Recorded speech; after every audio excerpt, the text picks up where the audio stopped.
വളരെ കുറച്ച് കാര്യങ്ങളാണ്. പക്ഷേ ആദ്യം സൂചിപ്പിച്ച ചെറിയ പ്രായക്കാരോട് പറയാൻ എനിക്കൊരുപാട് കാര്യങ്ങൾ ഉണ്ട്. സദയം കേൾക്കുമല്ലോ. രണ്ടും ചെറിയ വാക്കാണ്. പാലം, കാലം.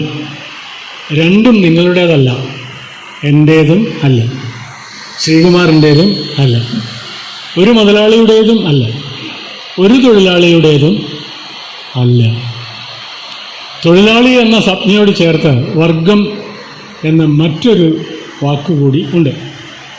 തൊഴിലാളി വർഗം. സ്വാഭാവികമായും അതിനൊരു എതിർ വർഗമുണ്ട്, മുതലാളി വർഗം. സത്യത്തിൽ തൊഴിലാളി വർഗം അങ്ങനെയൊന്നില്ല.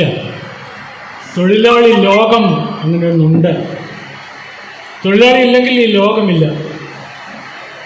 ഈ ലോകത്തിന് കഷ്ടിച്ച് 1-2 വർഷം മാത്രമേ ജീവിച്ചിരിക്കാൻ കഴിയൂ. തൊഴിലാളി ഇല്ലെങ്കിൽ അവൻ തൊഴിലാളിയുടെ പ്രാധാന്യം. അടിസ്ഥാനപരമായി തൊഴിലാളി ഇല്ലെങ്കിൽ ഈ ലോകം നിർമ്മാണോത്സുകമാവുകയേ ഇല്ല, ഒരു പുരോഗതിയും ഉണ്ടാവുക ഇല്ല. ലോകത്തിന് ദേശങ്ങൾ ഇണക്കാനുള്ള പാലം, ആ പാലം ആരുടെയും വകയല്ല എന്നാണ് ഞാൻ പറഞ്ഞത്. പാലത്തിന് ഉടമസ്ഥാവകാശം ഇല്ല ആരുടെയും. എനിക്ക് അങ്ങോട്ടും പോകാം, നിങ്ങൾക്ക് ഇങ്ങോട്ടും വരാം.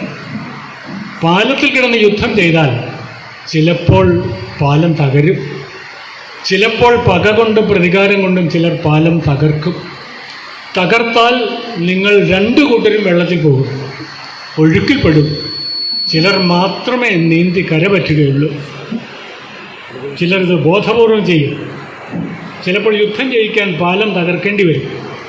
ചിലപ്പോൾ ഒരു വിഭാഗത്തിന് മറ്റൊരു വിഭാഗത്തെ തടയാൻ, പ്രതിസന്ധി സൃഷ്ടിക്കാൻ പാലം തകർക്കേണ്ടി വരും. പാലം ആരുടേതുമല്ല എന്നതാണ് താത്വിക ജ്ഞാനം. തത്വം എന്നൊന്നുണ്ട്. അത് തുടച്ചു മാറ്റി ഞാൻ ഭൗതികമായി മാത്രം പണം കൊണ്ട് ജീവിച്ചു കളയാം എന്നാരെങ്കിലും വിചാരിച്ചിരിക്കുന്നതെങ്കിൽ